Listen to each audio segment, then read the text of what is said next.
Welcome to the newest episode of Beyond the Fame with Jason Fraley. I'm your host, Jason Fraley, picking the brains of the top filmmakers, musicians, and artists of our time. Tony winner Anais Mitchell performs this Friday night at Strathmore in North Bethesda, Maryland. She joined me to discuss her folk roots in Vermont and how she was inspired to write the Broadway musical Hadestown, which won 8 Tonys, including Best Musical. Hey, Anais Mitchell, thanks so much for joining us on WTOP. Thanks for having me, Jason. Now we're here because you're coming to the Strathmore in North Bethesda, Maryland. We don't really have a name for the tour, but it is essentially like there is a 2-band bill, but the bands are very similar. So the first set is from my folk band, Bonnie Light Horseman. That's my band with Josh Kaufman and Eric D. Johnson.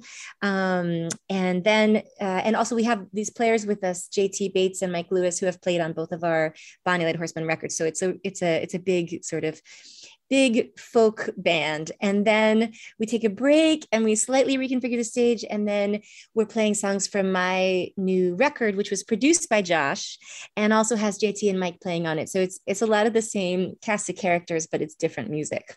Very, very cool. And you said it was your new record. I mean, was a lot of this composed during the pandemic? How much did that time off, or maybe not time off, help you put together the new stuff? Yeah, this is definitely a pandemic album. And, I haven't made a songwriter album, I haven't really put any music out under my own name in a long time. I was working on this musical called Hadestown. Might have heard of it.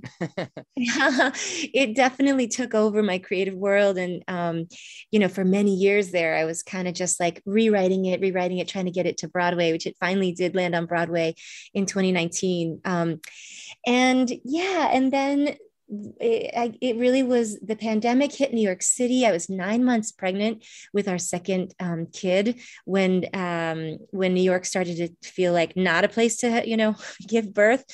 And we made this 11th hour decision to leave and to go to Vermont, which is where my family is and where I'm born and raised.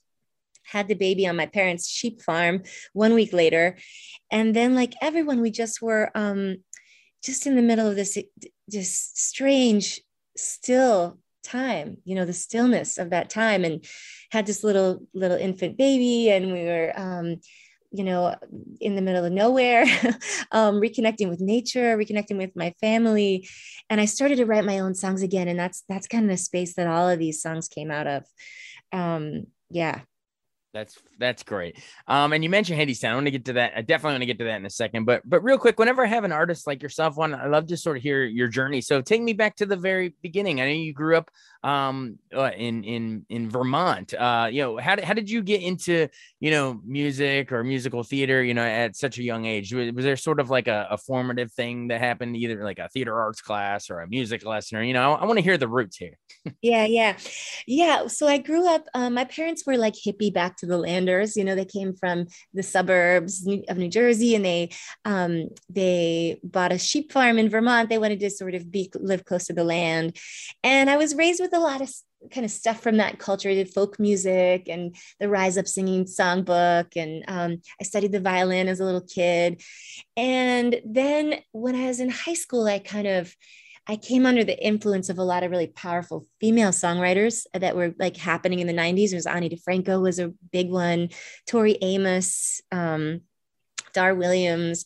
And it was that moment that I thought, that's what I want to do. There's something about the way they were expressing, the way they were emoting, the poetry of their lyrics. I think my dad is a writer, and I always kind of wanted to be a writer of some kind.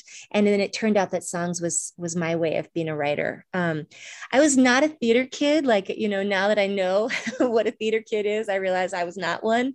It's not that I knew every show and knew every word of every show. I did experience, I saw Les Mis in high school. I was really moved by Les Mis, and also Sweeney Todd by Sondheim, and the Three Penny Opera. And then later, much later, when I was already working on Hadestown, I fell in love with Hamilton. And I think that the common denominator of a lot of those shows is that they're sung through, like they're basically all music. You know, there's not sort of a scene and then a song. It's everything's sort of underscored and rhyming and metered. And that's what Hadestown is also. It kind of wants to just live in that world where it's like the spell of music is never broken. And for me, it was a big learning curve to learn how to write for the theater, but is the kind of writing that I wanted to do anyway. Like I love storytelling. I love balladry, you know, British Isles balladry. And I love the Texas songwriter tradition of like Townes Van Zandt, just like very wordy, wordsmithy, storytelling type of songs. So in that sense, it wasn't a huge leap to go from writing songs to writing this piece of music theater. Love it. How does the germ of the idea of Hadestown come to you? You know, you did Hymns for the Exiled, you know, an album in '04, but then I guess the Hadestown folk opera idea at least your first earliest drafts is like around '06 or something like that. So how does the idea actually come to you? Do you remember where you were, how you came up with it? Yeah, I was very young when I think about it. I was kind of right out of school and I was just starting, you know, to try to have a career as a singer-songwriter. I would take any gig, you know, for tips. I would drive like, you know, across the country, basically any gig I could possibly get to play music for people. And I was driving home from one of these gigs. I think I was in Virginia and I'm on the highway and I was just, these lines kind of dropped out of the sky, you know, and it was the melody of that song, Wait for Me from Hadestown. Mm-hmm. And it went, wait for me, I'm coming in my garters and pearls. With what melody did you barter me?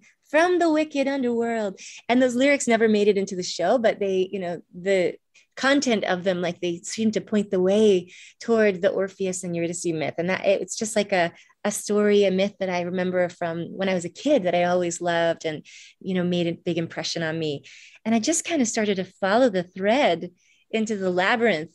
And then, you know, 15 years later, I emerged from the labyrinth. Here we are. Oh, yeah. That's great. So yeah, so I mean, I love hearing that, you know, the lyrics dropped out of the sky. I mean, that you're giving me gold. Thank you. But in terms of you know, then actually watching it become a show and watch it get cast and everything, you know, explain sort of, you know, what it was like getting to actually sit in a theater in Broadway for the first time and actually see this thing birthed and actually come to life. Yeah. Right. Because, you know, sometimes lyrics drop out of the sky but 95% of it was like banging my head against the wall at a desk somewhere, you know, trying to make a rhyme that would incrementally improve, you know, some aspect of the show to get it to where it could be on Broadway. It was an extraordinary moment to put the pencil down. And there came a moment where I had to do that. Like I was literally not allowed to change anything else because the show had to be locked in order for it to open on Broadway. And then it was a feeling of like, wow, as much work as I know that I personally put into this thing, it doesn't feel like it's mine. It's its own animal. It's like, I remember like I was in Manhattan and I woke up really early. I was not sleeping well leading up to the Broadway opening. And I went for a jog and I jogged past the theater and there was these kids camped out outside the theater to try to get cheap tickets. And some of them were dressed up as the characters from the show, you know, there's like cosplaying the characters from the show. And I was like, I have no idea what the relationship is of this kid to this show. Like, you know, I'm not a part of that equation. It's like this show is its own animal now. And it was really like humbling and beautiful to just like let it go, let it fly on its own wings. Oh, yeah. And we have a special connection to Hadestown, at least in this area, because the great, now Tony-winning Andre de Shields, he was the Wiz many years ago, but now winning a Tony for your show. You know, he's from Baltimore. So he's popped by the station. He's just a really good guy. Patrick Page. I mean, the cast it's just stacked. But what was it like being there on Tony night and watching, you know, those great artists win one right after another? Yeah. Oh, what a glorious feeling. I mean, because people put so much work into the thing, and also everyone is such good people, like their hearts are so good. Andre is just extraordinary human, and he was in his 70s when, and obviously he had been received as a great artist before this, but it was as if him walking up there, he walks so slowly, just that slow walk up there, his beautiful speech to receive this Tony, it was like he was gracefully meeting his destiny. You know what I mean? Like Right. he knew he was destined for it. He just had to wait 73 years or whatever it was to be received in that way. And he's been such an extraordinary like spokesperson for the show and sort of like a spiritual leader, sort of keeping things anchored to what is real, because he's so grounded. I mean, he's also celestial, but he's also very grounded. Oh yeah, for sure. And then so Andre wins. All this momentum is all building, and then one by one, rattle them off. I think it won what, like 8? I think you were nominated for 14, and it won 8. But you get to accept the award for I guess you won for what, original score. But then the big one too, it wins best musical at the end of the night. What was it like? Like just you being on stage, and you're talking about growing up this sort of not a theater kid, this sort of folk songwriter, and here you are like on Broadway's biggest stage, winning the biggest award at the end of the night. Yeah, it's so funny when I think about it now, like it's like a dream. It's like a dream to me. Like it's as if I was sleepwalking, and I sometimes look at pictures on my phone from that time and I'm like, who was that? Was that my life? Like how did that happen? And ultimately, like I'm so grateful for all those awards because they brought so much attention to the show, which is like so important for the life of the show, for people knowing about it, wanting to go see it, for everyone that's part of that organism. But also like it's those moments when everyone's kind of looking at you and saying like, how do you feel? Isn't this amazing? Those are never the moments for me where I can really feel the depths of the feelings. A lot of times like it's later, it's a quiet moment of gratitude, or it's actually the work itself, like it's a moment of discovery in the writing or on stage when like something is clicking. Like those are the moments where you really feel it. And I think there's a way in which like I've stopped looking for the kind of satisfaction from those kind of public recognition moments, because you're like a deer in the headlights. At least I was. Yeah, exactly. Well, after that point, everyone, you're kind of a household name after that point. Hadestown, I don't want to say it puts you on the map, but everyone knows you at that point. So so at that point, tell me about shortly after, I guess, tell me about the forming of Bonnie Light Horseman. Yeah, Bonnie Light Horseman started before Hadestown went up on Broadway. I remember us tracking our first record, part of it in the winter. That was like just before the spring when we took the show to Broadway. It was really, honestly, Jason, it was like a gateway drug to me back to music for the sake of music. Like I found working on Hadestown that I didn't have a lot of bandwidth to write my own songwriter songs. I sort of felt like I was cheating on the show if I did anything else. And the exception to that rule was this project, Bonnie Light Horseman, especially because our first record is all interpretations of or kind of inspired by traditional music, traditional texts oftentimes.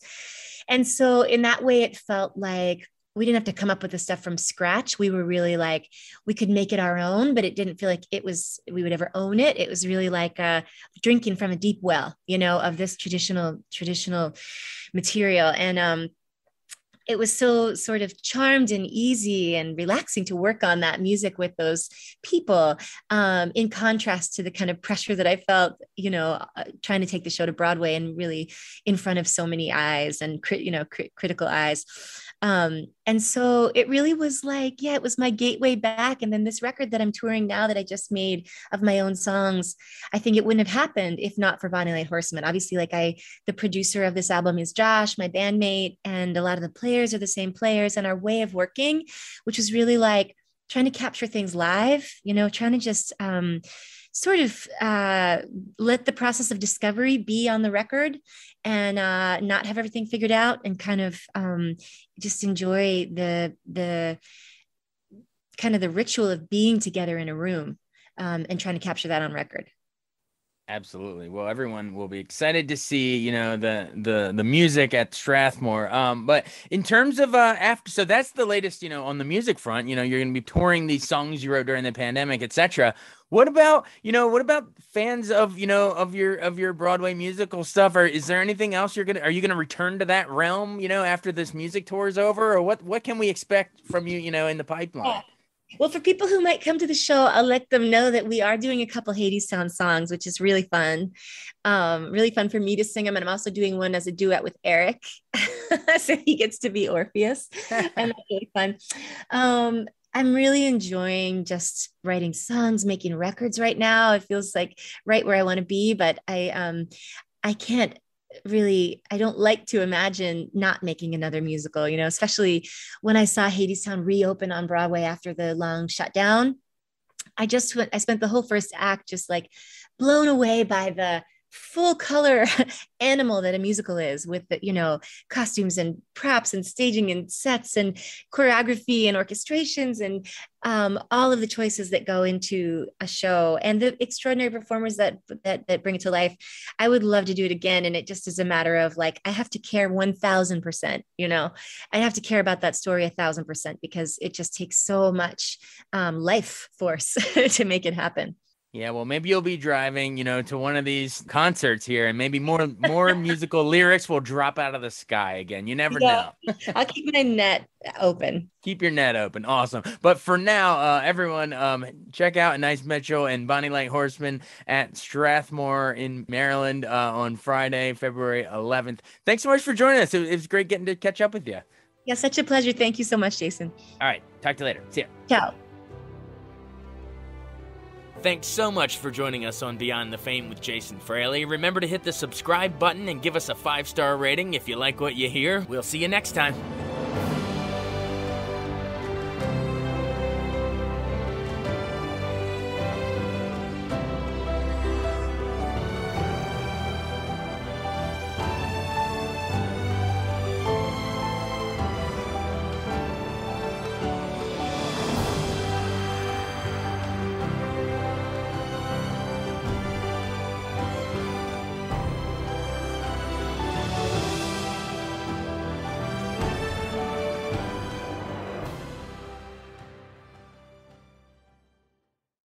I wanted to take a second to tell you about an app I really enjoy. Living in the DC area is great, and Podcast DC gathers all of the local shows that I like all in one local app. Health, sports, local news, politics, and so much more. Podcast DC is the new local app with hundreds of DC area podcasts to choose from. I can earn exciting rewards just for listening and share the podcasts I love instantly. Available in the App Store or in Google Play, listen local with Podcast DC.